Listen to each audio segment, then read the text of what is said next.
Eh bien bonjour à tous messieurs dames, bienvenue sur cette nouvelle vidéo, c'est Néo. Aujourd'hui nous sommes le 8 juin et oui ça fait longtemps qu'on s'est pas vu, ça fait 2-3 jours que je suis absent et je pense que ça va être difficile toute cette semaine de vous faire des vidéos sur l'actualité des marchés traditionnels. Puisque effectivement, bon, alors déjà de une, il se passe pas grand chose, on attend ce qui va se passer du coup demain, je vais vous expliquer ça. Mais aussi, je suis énormément pris par d'autres activités et j'ai toujours le temps de trader, mais pas forcément de faire de vidéos et notamment de vous filmer et de vous partager un peu ce qui se passe sur les marchés.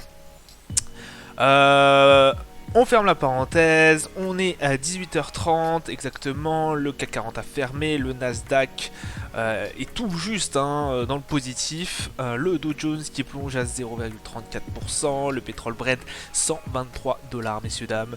Voilà, on a dépassé la barre des 120 dollars aujourd'hui, on était à 122 à 16h et quelques.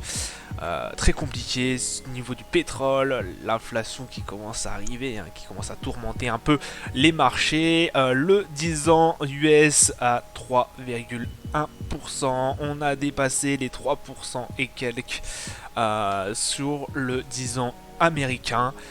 Voilà, il fallait que je le souligne. Ça va commencer à picoter et est-ce qu'on va avoir des bonnes nouvelles? Ça, c'est la question qu'on se pose en tout cas sur cette semaine. Et effectivement,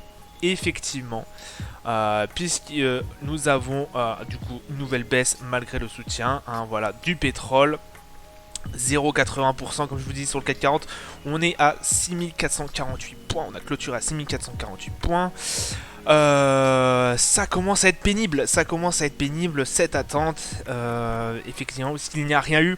Alors, il n'y a rien eu cette semaine, puisque effectivement, nous, on était fermé sur le CAC 40 au niveau, au niveau français le lundi.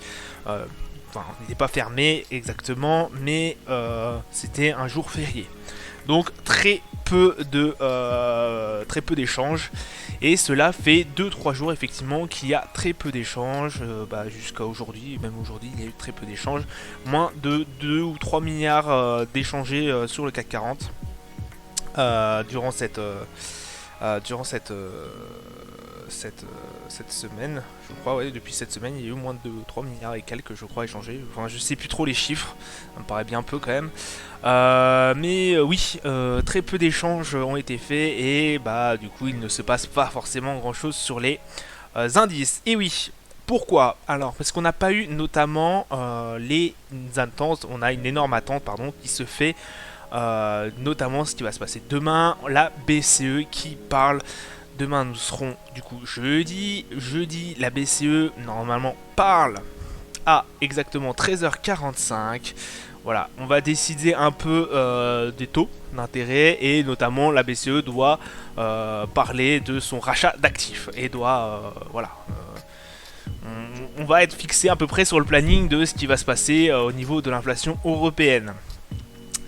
Le souci c'est que vendredi, grosse annonce, et là ça va faire paniquer plus d'un, puisque là on attend énormément de choses de cette annonce aussi, ça va être effectivement l'inflation au niveau des États-Unis. L'inflation sur le mois de mai, du coup qui va être proposée, qui va être mis devant, voilà, qui va être publié, pardon.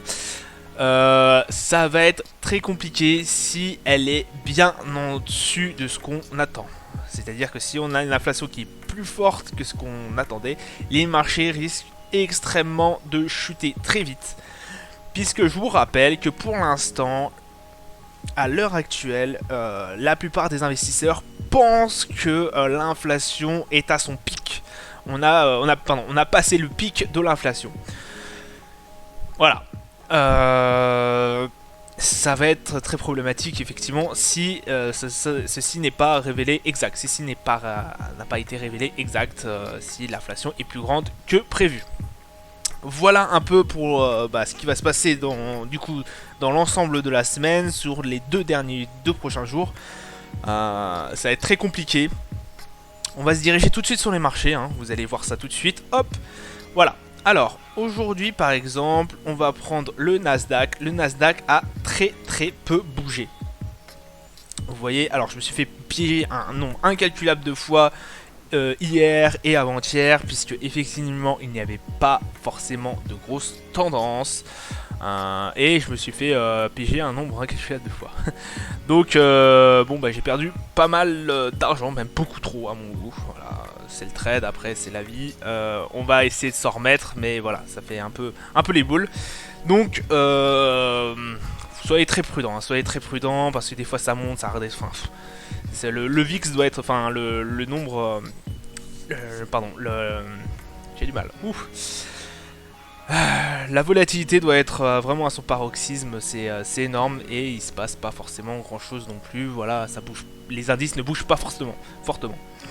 Donc voilà le Nasdaq qui est aux alentours des 12 600 points, le S&P qui est aux alentours des 4100 points, le CAC 40 du coup qui a clôturé à 6400 points, 6450 points et là qui est toujours en train de redescendre, hein, le CAC 40 qui va nous faire un bout de pourcent, peut-être, hein, sur l'ensemble de la journée.